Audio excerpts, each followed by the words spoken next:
हम वो डेडलाइन पूरी करना चाहते थे जो कि डीएम ने दी थी गांव वालों को, 10 दिन में नरभक्षी तेंदुए को मारने की।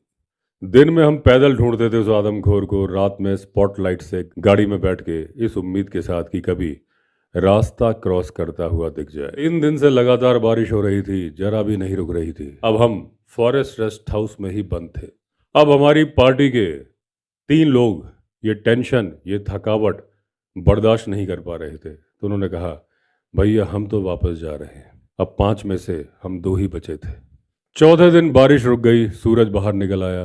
ये दिन खुला हुआ था, धूप थी। फौरन हमने स्टार्ट किया अपना कैंपेन। हम पहुंच गए सिमली खेत, जहां से हमें खबर मिली थी कि मैन ईटर ने एक वाइल्ड बोर को चेज किया है और मार भी दिया है वहीं पर एक रवीन में, यानी कि जंगली नाले में। अब हमने सोचा कि ईश्वर ने हमें ये मौका दिया है, हमने सोचा वहां पर बनाते हैं मचान या फिर एक छिपने की जगह। हमें मालूम था कि वाइल्ड बोर लेपर्ड का पसंदीदा शिकार होता है, तो पक्का बचा हुआ खाने के लिए जरूर आएगा और हमारे हत्थे चढ़ जाए।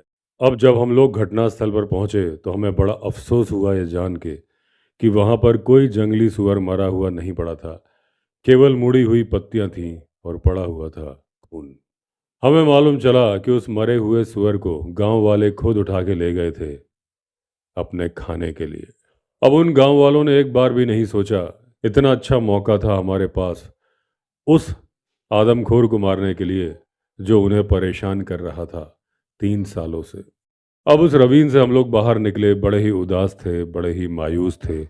अब हम डिस्कस कर रहे थे कि आगे क्या करना चाहिए।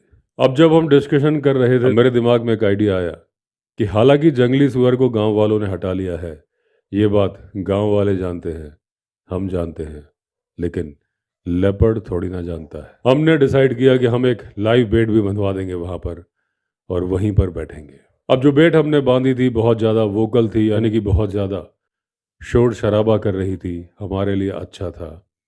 यानी कि जब मैन ईटर जंगली सुअर को ढूंढने के लिए वहां पर आएगा और उसे जंगली सुअर वहां पर नहीं मिलेगा, वो कोशिश करेगा नया शिकार करने की। अब एक खेत का किनारा हमने सेलेक्ट किया जहां से वो रवीन एकदम साफ नजर आता था, और हमने डिसाइड किया कि हम उस घर की बालकनी में बैठेंगे जो कि फेस करती थी उस रवीन को। अपने सामने हमने कपड़ों की दीवार बना ली ताकि मैन ईटर हमें देख ना पाए। अब जिस आदमी को हमने कहा था कि लाइव बेट लेके आओ, वो लेके आया